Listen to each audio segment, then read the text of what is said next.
You sent your message with such hope.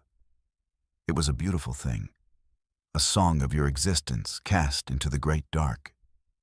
You coded your music into the pulse. You sent your mathematics, your art, your history. You showed them pictures of your children laughing. You showed them your world in all its fragile blue glory. This was not a plea for help. It was a simple, hopeful hello from across the void. You imagined who might find it. Beings of immense wisdom or strange new forms. You dreamed of shared knowledge and star-born friendship. For generations, that dream was a gentle fire. It warmed your stories and fueled your reach for the stars. Your children learned of the message as a sacred myth, a promise that you were not alone in the unending night. Then the silence stretched into centuries. The hope did not die. It just went to sleep. The probe that carried your greeting was a relic, a museum piece from a more naive time. Then, after 500 years of silence, an answer came. It was not a song. It was not a greeting. It was not a picture of alien children. It was a single, crushing thought, a wave of pure information that washed over your entire world. It spoke in the language of mathematics, the universal tongue you had so hopefully used. The message was impossibly clear. There was no room for misinterpretation. It said only 5 words. Be silent, be still, stay small. It was not a suggestion. It was a command from a god. The command was followed by their arrival. They did not thunder into your system with engines of war. They simply appeared. One moment, the space above your world was empty. The next, it was occupied. 12 immense ships, each one a perfect obsidian teardrop. They absorbed the light of your sun, giving nothing back. They were holes in reality itself. They made no threats. They fired no weapons. They did not hail you or acknowledge your frantic messages. They just hung there in high orbit, silent, motionless, watching. Your defense satellites turned to face them. Your ground-based weapons tracked their impossible forms. You felt a surge of defiant pride. You would not be intimidated so easily. That pride lasted for exactly 17 minutes. A ripple of energy, unseen, unheard, passed through your system. Every single military satellite went dark. Every defense platform powered down. Every missile silo reported catastrophic failure. It was done without violence. A quiet, effortless dismissal of your entire planetary defense. They had not attacked you. They had simply turned you off. The message was clear. Your weapons were toys. Your power was an illusion. You were now a subject of study, pinned to a board for their cold inspection. For months they watched. They scanned your cities. They read your digital networks. They learned everything about you. And you learned only one thing about them.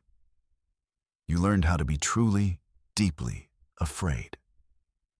When they finally spoke again, it was through an envoy. You gathered your world leaders in the Great Assembly Hall. You prepared for a declaration of war or a demand for tribute. You were prepared for anything except what appeared. A column of soft, white light materialized in the center of the room. It hummed with a sound that was both music and mathematics. Inside the light, a form shifted and resolved. It called itself the Proctor. It did not speak with a voice. Its thoughts bloomed inside your mind. Crisp, clean, and utterly without emotion. It was, it explained, an emissary of the Elder Ones, the caretakers of this galactic sector. They had judged your species. You were young, chaotic, and dangerously emotional. You were a potential threat to cosmic stability, a toddler playing with fire. But you also had potential, a certain illogical creativity they found. Interesting. So they made you an offer. They would give you a gilded cage. You would receive their protection. No asteroid would strike your world. No alien plague would touch your people. They would share technology that would end your problems. No more hunger, no more disease, no more war. The cost was simple. You would cease your outward expansion. You would dismantle your star-faring vessels. You would remain within your home system. You would surrender your autonomy for safety. You would be their protected children forever. You would be safe. You would be silent. You would be still. It was the original command, wrapped in a pretty bow. Your leaders broadcast their answer to the world. They accepted the Proctor's generous offer. They spoke of a new era of peace and prosperity. They praised the wisdom of the Watchers. Your people celebrated in the streets. An end to fear, an end to struggle. It was a beautiful, comforting lie. You smiled for their floating observers. You performed your role as a grateful primitive with perfect conviction. While the world celebrated, you went to work, not in defiance, but in secret. Deep beneath the oceans, carved into the hearts of desolate moons, within the churning storms of your gas giants. You began to build. You did not build warships bristling with lasers. They could disable those with a thought. You were smarter than that now. You built something they would not understand. You built forges powered by geothermal vents, laboratories shielded by miles of rock and ice. Your brightest minds disappeared from public life. They were officially on extended sabbaticals, or had retired to quiet lives. In reality, they were waging a silent war of innovation. They studied the Watcher's energy pulses. They reverse-engineered the shutdown command. They analyzed the flaw in their perfection. You hid your greatest project in plain sight. You launched thousands of commercial asteroids. Mining operations, the Watchers were told, for refining common metals for your new era of peace.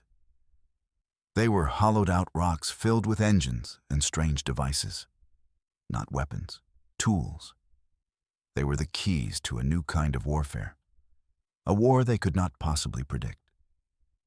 The test of your resolve came from an unexpected quarter. 2 star systems away, a bloated red giant began its death throes. The star, Kepler 186, was entering its final nova stage. The Watchers had a presence there, a listening post orbiting the 5th planet. But the 3rd planet was the problem. It was a lush, green world, teeming with primitive life, a species of gentle, 6-legged grazers the Watchers had named the Ethel. The Watchers' calculations were swift and precise. The star would go nova in 83 standard years. The expanding shell would sterilize the 3rd planet. The cost of relocating the Ethel, or shielding their world, was too high. The resources were better allocated elsewhere. The loss of a pre-sentient species was a regrettable but acceptable outcome. Their logic was flawless. Their conclusion was monstrous. You did not see a variable in an equation. You saw a world full of life that had no idea it was doomed. Your counsel was unanimous. You would not let them die. This was not a strategic decision. It was not a move to gain advantage. It was an act of pure, illogical compassion, an act they would never understand, an act they could not have predicted. You mobilized your hidden fleet, the hollowed-out mining asteroids, dozens of them. They converged on the doomed system. Their mission was insane. They would build a shield generator of planetary scale, a machine to hold back the fury of a dying star. It was a project that should have taken decades. Your people were determined to do it in one. You had to prove that some things were worth more than cold, hard logic. It was, you decided, a pretty good way to pick a fight. You built your shield. It was a marvel of desperate engineering, a web of energy projectors powered by the asteroids themselves. They formed a shimmering curtain of force between the dying star and the world of the Ethel. It was a monument to your stubborn, illogical heart. You finished it just as the first great wave of stellar radiation erupted from the red giant. The shield held. The green world below remained untouched. The Ethel continued their peaceful existence, unaware of the salvation from the sky. Your celebration was short-lived. The Watchers were not grateful. They were not impressed. They were furious. You had disobeyed. You had interfered in a matter they had deemed closed. You had acted outside the bounds of your gilded cage. Their response was immediate and overwhelming. A single Watcher's ship detached from its orbit above your home world. It descended through your atmosphere with silent, terrifying grace. It hovered over your capital city, a teardrop of perfect blackness against the blue sky. It issued no warnings. It made no demands. It simply pulsed. Once. A silent wave of energy washed over the planet. Not a weapons blast. Something far more insidious. It was the same energy they used before, but amplified. This time, it did not just disable your defenses. It fried them. Every military circuit on the planet was fused into slag. Every public power grid overloaded and died. Your global communication network collapsed. You were thrown back into a pre-industrial age in less than a second. The Watcher's ship hung there for an hour, a silent testament to their power. Then, just as silently, it rose and returned to its place in the heavens. The message was delivered. Disobey again, and the next pulse would boil your oceans. The global blackout was devastating. But it was also a gift. As your engineers worked frantically to restore power, your secret labs went into overdrive. The Watchers had shown their hand. They had used their weapon again, and this time, you were ready. Your shielded deep space sensors had recorded everything. Every frequency, every modulation, every flicker of the shutdown pulse. You fed the data into your quantum computers.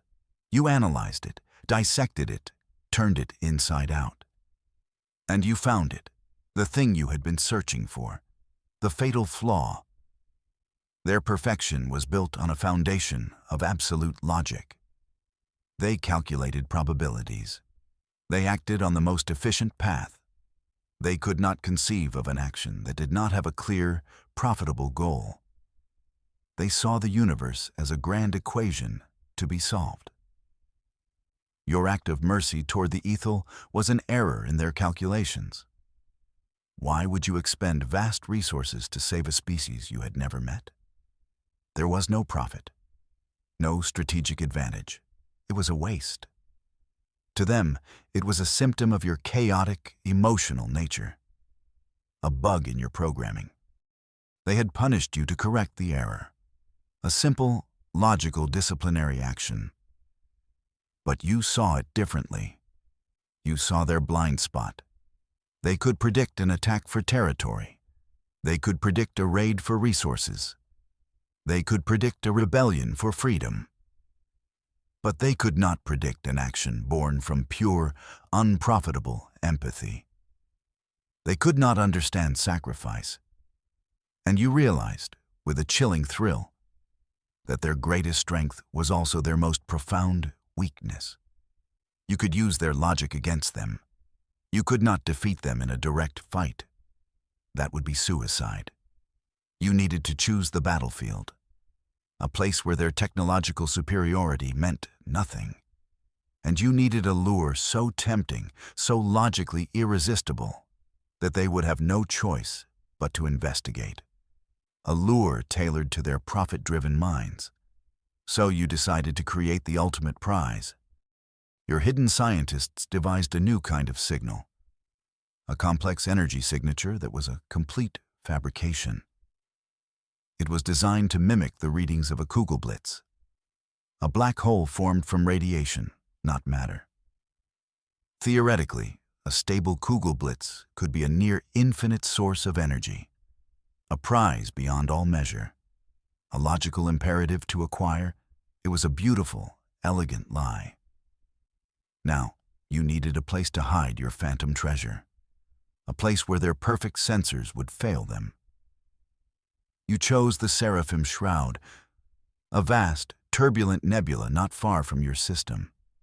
It was a graveyard of dead stars, a chaotic storm of radiation, magnetic fields, and dense pockets of gas. Flying through it was treacherous. Getting accurate sensor readings from outside, it was impossible. It was the perfect hiding place for your lie. With painstaking care, you sent a single, heavily shielded probe into the heart of the nebula. It carried the device that would broadcast your false signal. You activated it. The whisper of impossible power began to echo from within the shroud. You knew the Watchers would detect it. Their logic would compel them. They would see an unbelievable energy source in a sensor-blinding nebula. They would have to send a fleet. They would have to go in blind. The Watchers did not disappoint. Their logic was as predictable as you had hoped. Within a week, their fleet began to move, and it was not a small scouting force. It was the Grand Armada, over 50 of their obsidian teardrop ships. They moved in perfect, synchronized formation, a testament to their ordered, logical minds. At their head was the largest vessel you had ever seen, the flagship itself, the one they called the Inevitability. The Proctor was on board. You knew it. This prize was too great for it to delegate. The Armada approached the swirling, violent clouds of the Seraphim Shroud. It paused at the edge, a fleet of perfect predators sniffing the air. You watched from your hidden outposts, your hearts pounding. This was the moment of truth. Would their logic override their caution? The answer was yes. The potential gain from an infinite energy source was too great. The probability of it being a trap set by a primitive, crippled species was infinitesimally small. Their computers told them to proceed. One by one, the sleek, black ships slipped into the glowing chaos of the nebula. The Inevitability was the last to enter, a great leviathan plunging into a stormy sea. The moment the last ship was inside, the nature of the space changed. The shroud was a natural sensor jammer, but you had enhanced it. Your hidden asteroid tools, positioned months in advance, came to life. They began to broadcast a storm of white noise, a blizzard of false signals and ghost images. Inside the shroud, the Watchers' perfect sensor arrays were now worse than useless. They were actively lying to them. The Great Fleet was now deaf, dumb, and blind. Your attack began. It was not a war of beams and torpedoes. It was a war of physics. Your hidden asteroid tugs were not gunships. They were gravity manipulators.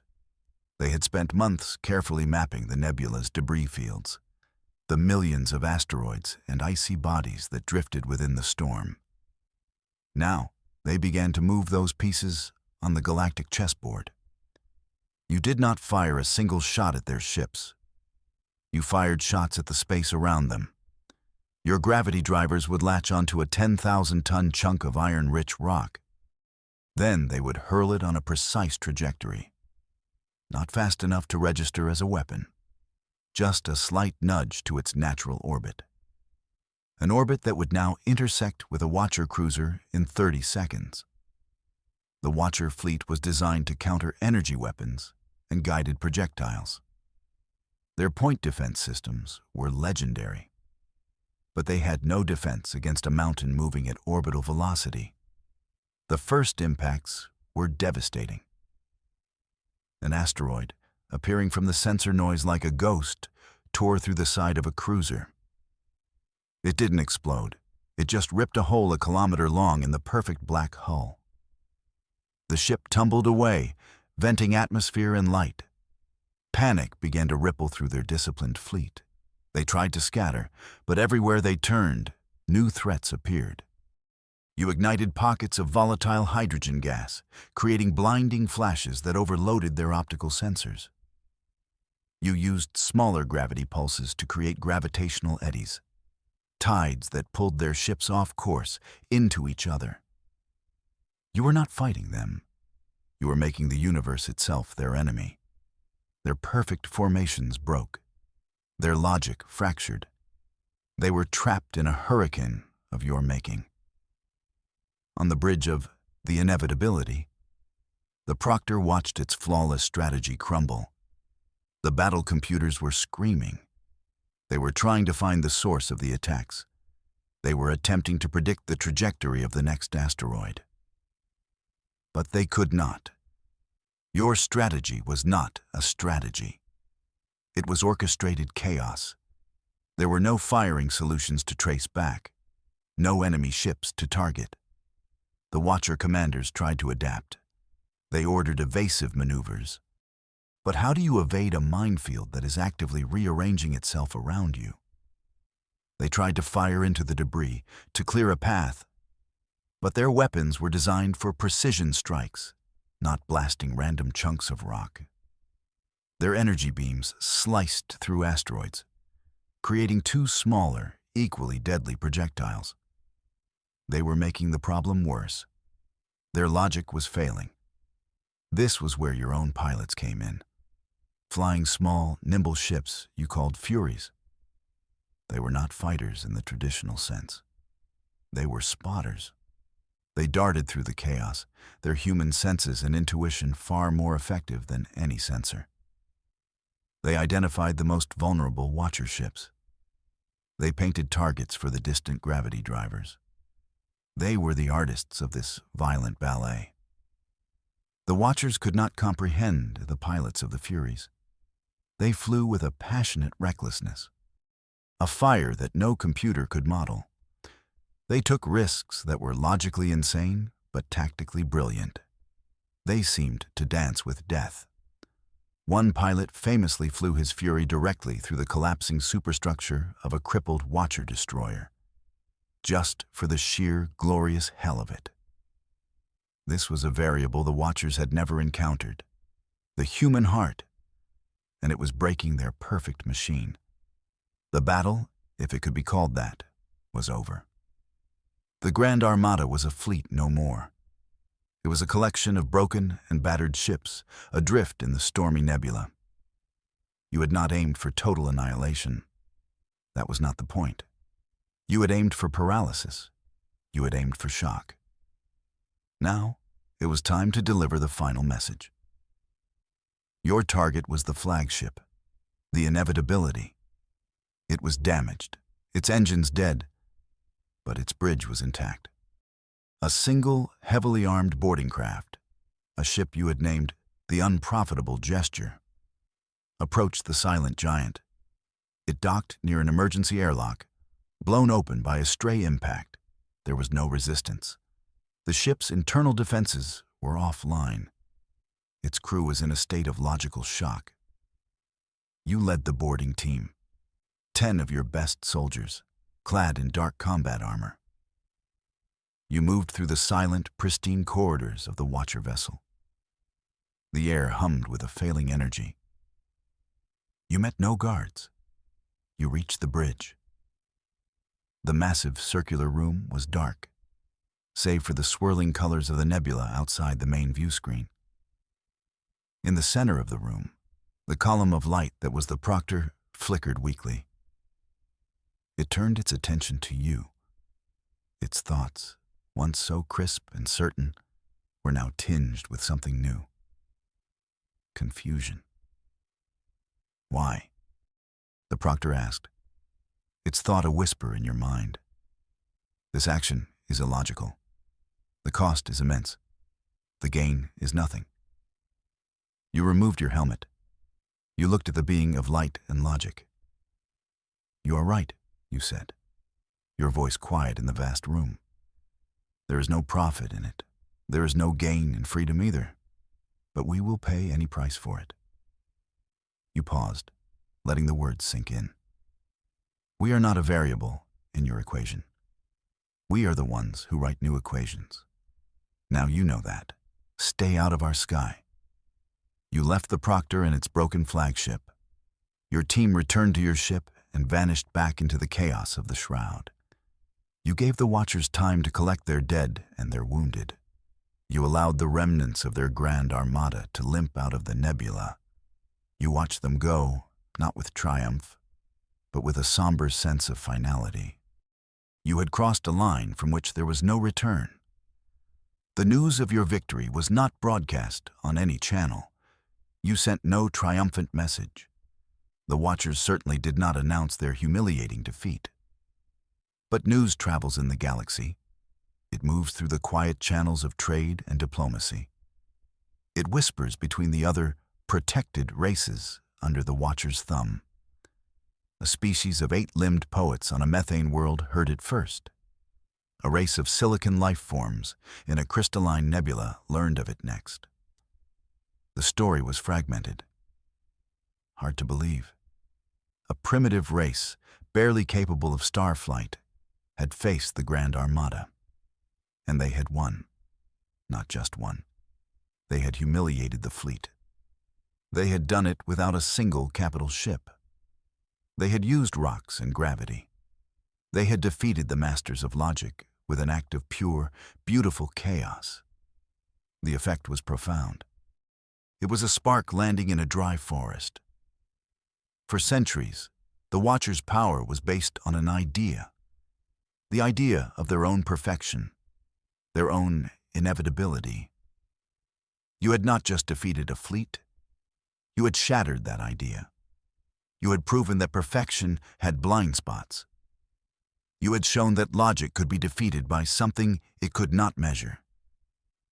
And across the galaxy, sleeping minds began to stir with a new, dangerous thought. The thought of hope.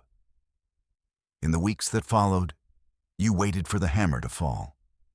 You expected a retaliatory strike, a punitive fleet, an armada so vast it would blacken your sky and crack your world open. Nothing came. The silent, obsidian ships remained in their high orbit. But their posture had changed. They were no longer confident guardians. They were wary observers. They had pulled back, ever so slightly, to a higher orbital band. The Proctor did not return. The Watchers sent no new envoys. Their silence was more unnerving than any threat. Your experts debated their motives. Why no revenge? The answer, you concluded, was logic. To attack you now would be to admit their philosophy was flawed. To engage in a war of annihilation against a primitive race would be an admission that their system of control had failed. It would be an act of passion, an act of wounded pride. And they were, above all else, logical. So they watched. They scanned you with a new intensity. They were no longer studying a specimen in a jar.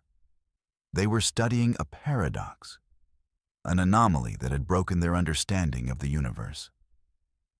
How could an illogical act of mercy lead to a strategic victory? How could a species driven by emotion defeat an army guided by perfect computation?